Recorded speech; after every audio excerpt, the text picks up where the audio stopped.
हरे कृष्णा। आज की कथा में आप सभी भक्तों का हार्दिक स्वागत है। भगवान श्री कृष्ण आपकी समस्त मनोकामनाओं को पूर्ण करें।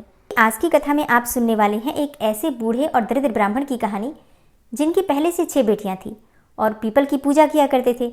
हर रोज सुबह उठते थे, नहा धोकर पीपल की जड़ में जल अर्पित किया करते थे और जब वो पीपल की पूजा करते थे, पीपल की जड़ में जल सींचते थे तो पीपल में से रोज एक लड़की निकलती और कहती, पिताजी मैं आपके साथ आपके घर जाऊंगी। अब बूढ़ा और दरिद्र ब्राह्मण, पहले से ही 6 बेटियां, वैसे ही गुजारा होना मुश्किल था। एक और बेटी लाकर कैसे गुजारा कर पाते। पर वो लड़की प्रतिदिन कहती, पिताजी मैं आपके घर जाऊंगी।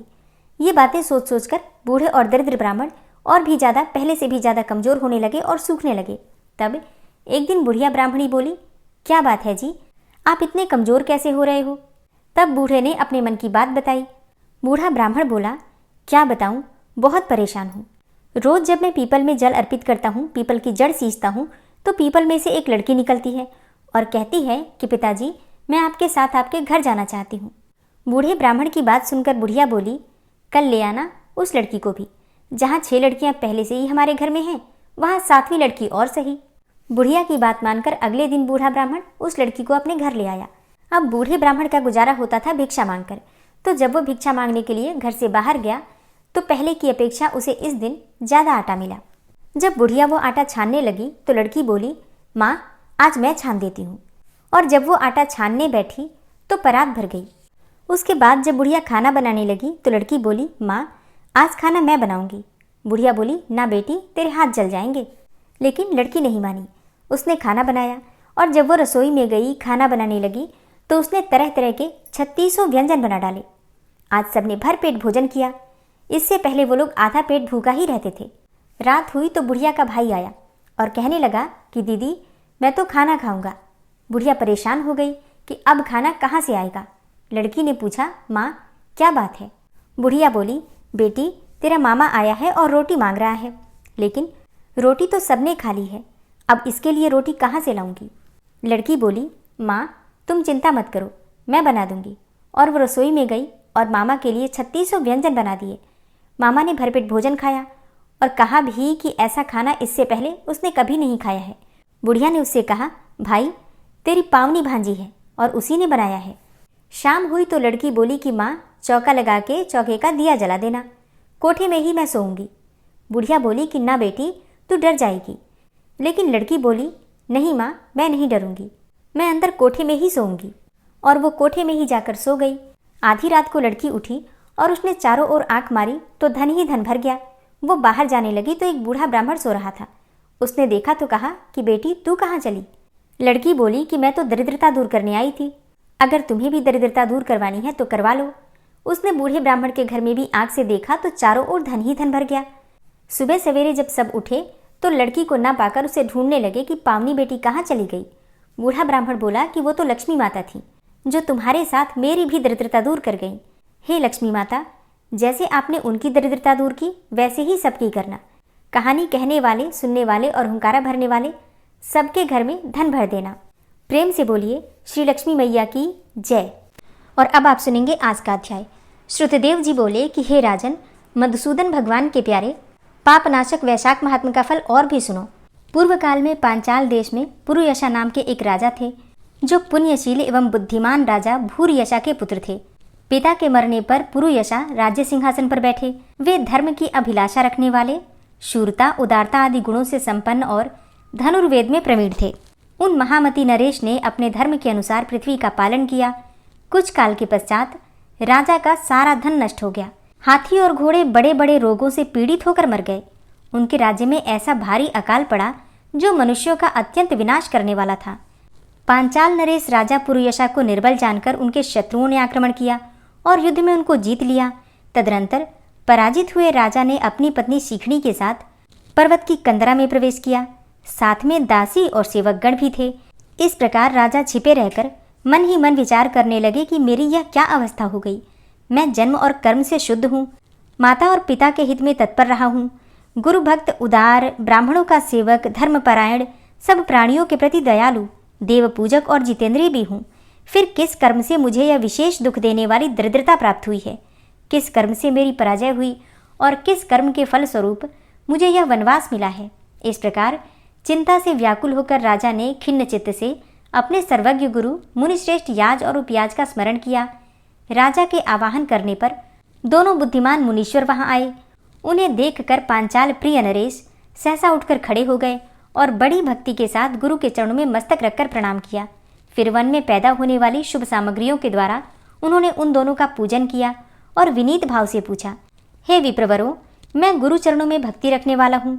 मुझे किस कर्म से यह दरिद्रता, कोष हानि और शत्रुओं से पराजय प्राप्त हुई है? किस कारण से मेरा वनवास हुआ और मुझे अकेला रहना पड़ा? मेरे ना कोई पुत्र है, ना भाई है और ना कोई हितकारी मित्र ही है। मेरे द्वारा सुरक्षित राज्य में यह बड़ा भारी अकाल कैसे पड़ गया? ये सब बातें मुझे विस्तार पूर्वक बताइए। राजा के इस प्रकार पूछने पर वे दोनों मुनिश्रेष्ठ कुछ देर तो ध्यानमग्न रहे, फिर इस प्रकार बोले, हे राजन, तुम पहले के 10 जन्मों तक महापापी व्याध रहे हो। व्याध अर्थात शिकारी। तुम सब लोगों के प्रति क्रूर और हिंसापरायण थे। तुमने कभी लेश मात्र भी धर्म का अनुष्ठान नहीं किया। इंद्रिय संयम तथा मनोनिग्रह का तुम में सर्वथा अभाव था। तुम्हारी जिह्वा किसी प्रकार भगवान विष्णु के नाम नहीं लेती थी। तुम्हारा चित्त गोविंद के चारु चरणार विंदों का चिंतन नहीं करता था और तुमने कभी मस्तक नवाकर परमात्मा को प्रणाम नहीं किया। इस प्रकार दुरात्मा व्याध का जीवन व्यतीत करते हुए तुम्हें पूरे 9 जन्म हो गए। 10वां जन्म प्राप्त होने पर तुम सह्य पर्वत पर पुनः व्याध हुए। वहां सब लोगों के प्रति क्रूरता करना ही तुम्हारा स्वभाव था। तुम मनुष्यों के लिए तो यम के समान थे। दयाहीन, शस्त्रजीवी और हिंसा परायण थे। अपनी स्त्री के साथ रहते हुए राह चलने वाले पथिकों को तुम बड़ा कष्ट दिया करते थे। तुम बड़े भारी शठ थे। इस प्रकार अपने हित को ना जानते हुए तुमने बहुत वर्ष व्यतीत किए। जिनके छोटे छोटे बच्चे हैं, ऐसे मृगों और पक्षियों के वध करने के कारण तुम दयाहीन दुर्बुद्धि को इस जन्म में कोई पुत्र प्राप्त नहीं हुआ। तुमने सबके साथ विश्वासघात किया, इसलिए तुम्हारे कोई सहोदर भाई नहीं हुआ। मार्ग में सबको पीड़ा देते रहे, इसलिए इस जन्म में तुम मित्र रहित हो। साधु पुरुषों के तिरस्कार से शत्रुओं द्वारा तुम्हारी पराजय हुई है। कभी दान न देने के दोष से तुम्हारे घर में दरिद्रता प्राप्त हुई है। तुमने दूसरों को सदा उद्वेग में डाला, इसलिए तुम्हें दुस्सह वनवास मिला। सबके अप्रिय होने के कारण तुम्हें यह असह्य दुख मिला है। सदा क्रूर कर्म करने से भोजन भी नहीं मिलता है और तुम्हारे क्रूर कर्मों के फल से ही इस जन्म में मिला हुआ राज्य भी तुमसे छिन गया है।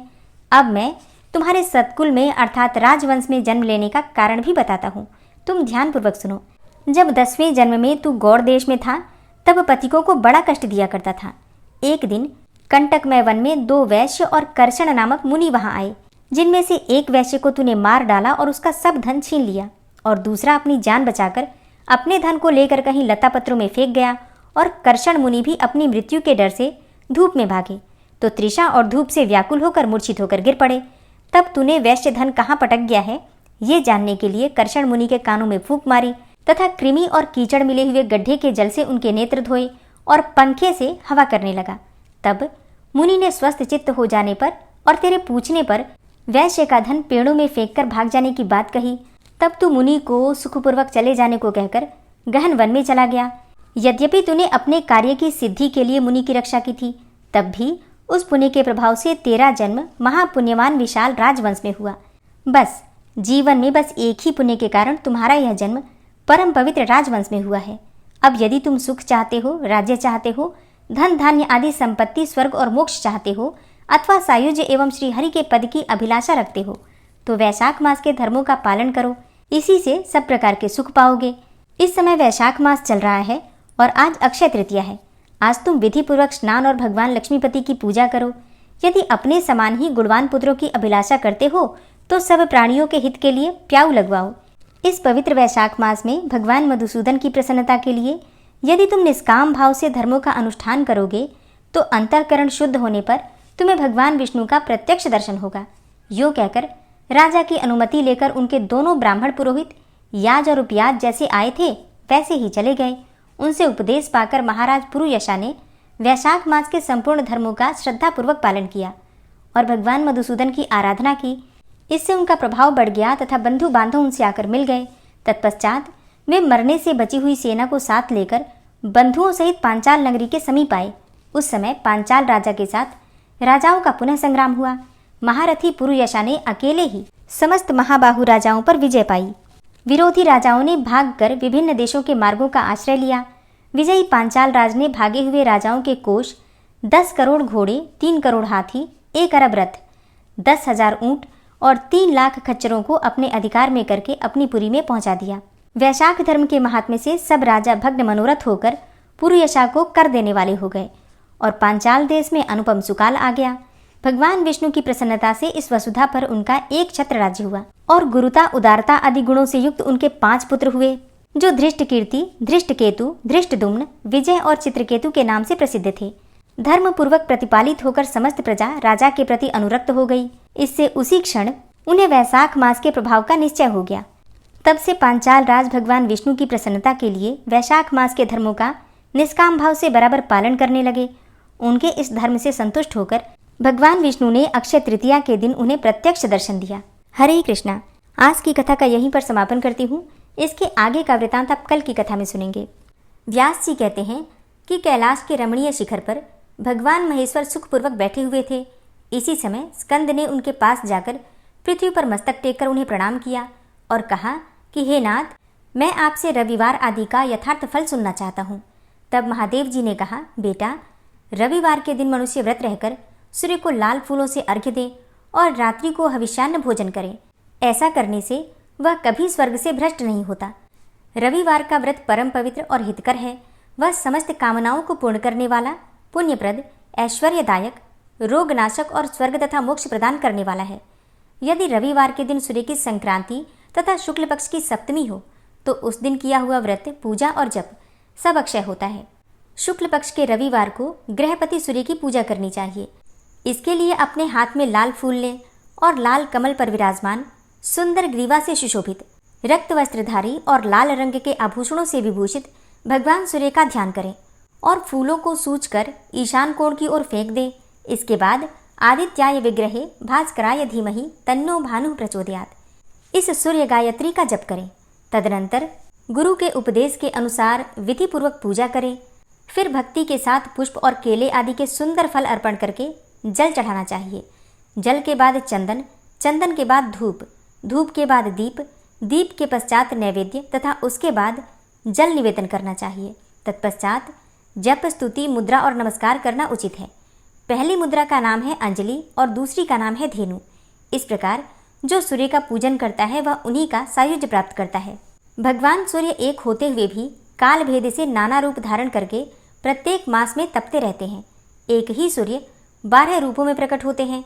मार्गशीर्ष मास में मित्र, पौष में सनातन विष्णु, माघ में वरुण, फाल्गुन में सूर्य, चैत्र में भानु, वैशाख में तापम, ज्येष्ठ मास में इंद्र, आषाढ़ में रवि, श्रावण में गभस्ती, भाद्रपद मास में त्वष्टा, आश्विन में हिरण्यरेता और कार्तिक मास में दिवाकर बनकर तपते हैं।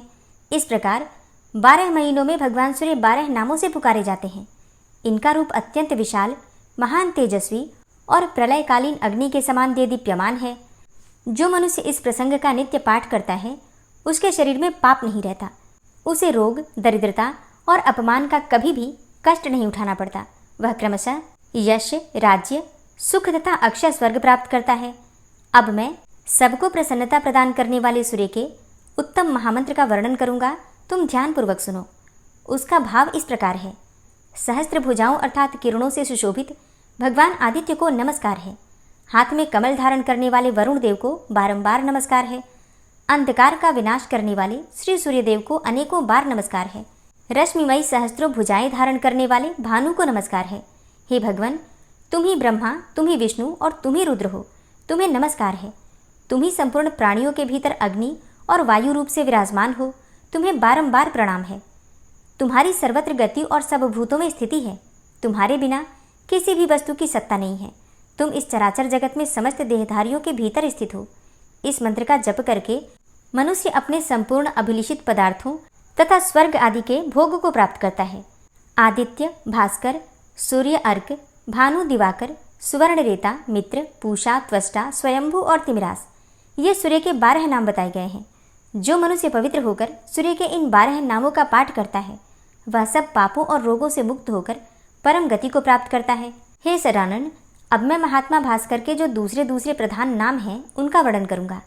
तपन, तापन, कर्ता, हर्ता, महेश्वर, लोक साक्षी, त्रिलोकेश, व्योमाधिप, दिवाकर, अग्निगर्भ, महावित्र, खग, सप्ताश्ववाहन, पद्महस्त, तमोभेदी, ऋग्वेद, यजुः, सामग, कालप्रिय, पुंडरीक, मूल स्थान और भावित। जो मनुष्य भक्तिपूर्वक इन नामों का सदा स्मरण करता है उसे रोग का भय कैसे हो सकता है। हे कार्तिकेय, तुम यत्नपूर्वक सुनो। सूर्य का नाम स्मरण सब पापों को हरने वाला और शुभ है। हे महामते, आदित्य की महिमा के विषय में तनिक भी संदेह नहीं करना चाहिए। ओम इंद्राय नमः स्वाहा, ओम विष्णवे नमः, इन मंत्रों का जप, होम और संध्योपासन करना चाहिए। ये मंत्र सब प्रकार से शांति देने वाले और संपूर्ण विघ्नों के विनाशक हैं। ये सब रोगों का नाश कर डालते हैं। अब महात्मा भास्कर के मूल मंत्र का वर्णन करूंगा, जो संपूर्ण कामनाओं एवं प्रयोजनों को सिद्ध करने वाला तथा भोग और मोक्ष प्रदान करने वाला है। वह मंत्र इस प्रकार है। ओम ह्राम ह्रीम सह सूर्याय नमः। इस मंत्र से सदा सब प्रकार की सिद्धि प्राप्त होती है, यह निश्चित बात है। इसके जप से रोग नहीं सताते तथा किसी प्रकार के अनिष्ट का भय नहीं होता। यह मंत्र न किसी को देना चाहिए और न किसी से इसकी चर्चा करनी चाहिए, अपितु प्रयत्नपूर्वक इसका निरंतर जप करते रहना चाहिए। जो लोग अभक्त, संतानहीन, पाखंडी और लौकिक व्यवहारों में आसक्त हों, उनसे तो इस मंत्र की कदापि चर्चा नहीं करनी चाहिए। संध्या और होम कर्म में मूल मंत्र का जप करना चाहिए। उसके जप से रोग और क्रूर ग्रहों का प्रभाव नष्ट हो जाता है। हे वत्स, दूसरे अनेकों शास्त्रों और बहुतेरे विस्तृत मंत्रों की क्या आवश्यकता है। इस मूल मंत्र का जप ही सब प्रकार की शांति तथा संपूर्ण मनोरथों की सिद्धि करने वाला है। देवता और ब्राह्मणों की निंदा करने वाले नास्तिक पुरुष को इसका उपदेश नहीं देना चाहिए। जो प्रतिदिन 1, 2 या 3 समय भगवान सूर्य के समीप इसका पाठ करता है, उसे अभिष्ट फल की प्राप्ति होती है। पुत्र की कामना करने वाले को पुत्र, कन्या चाहने वाले को कन्या, विद्या की अभिलाषा रखने वाले को विद्या और धनार्थी को धन मिलता है। जो शुद्ध आचार विचार से युक्त होकर संयम तथा भक्तिपूर्वक इस प्रसंग का श्रवण करता है, वह सब पापों से मुक्त होकर सूर्यलोक को जाता है। सूर्य देवता के व्रत के दिन तथा अन्यान्य व्रत, अनुष्ठान, यज्ञ, पुण्य स्थान और तीर्थों में जो इसका पाठ करता है, उसे कोटि गुना फल मिलता है। व्यास जी कहते हैं कि मध्य देश में भद्रेश्वर नाम से प्रसिद्ध एक चक्रवर्ती राजा थे। वे बहुत सी तपस्याओं तथा नाना प्रकार के व्रतों से पवित्र हो गए थे।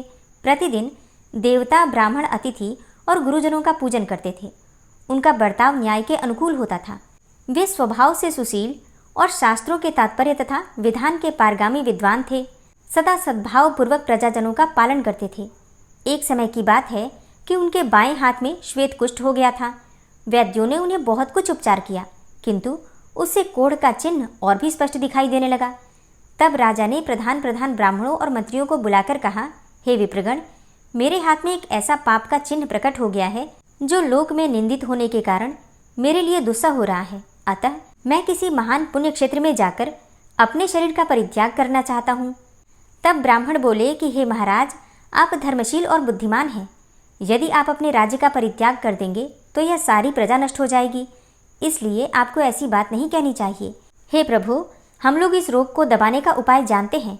वो ये है कि आप यत्नपूर्वक महान देवता भगवान सूर्य की आराधना कीजिए।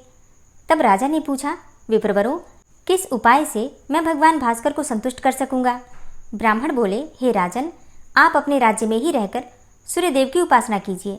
ऐसा करने से आप भयंकर पापों से मुक्त होकर स्वर्ग और मोक्ष दोनों प्राप्त कर सकेंगे। यह सुनकर सम्राट ने उन श्रेष्ठ ब्राह्मणों को प्रणाम किया और सूर्य की उत्तम आराधना आरंभ की। वे प्रतिदिन मंत्रपाठ, नैवेद्य, नाना प्रकार के फल, अर्घ्य, अक्षत, जपा पुष्प, मंदार के पत्ते, लाल चंदन, कुमकुम, सिंदूर, कदली पत्र तथा उसके मनोहर फल आदि के द्वारा भगवान सूर्य की पूजा करते थे। राजा गूलर के पात्र में अर्घ्य सजाकर सदा सूर्य देवता को निवेदन किया करते थे। अर्घ्य देते समय वे मंत्री और पुरोहितों के साथ सदा सूर्य के सामने खड़े रहते थे।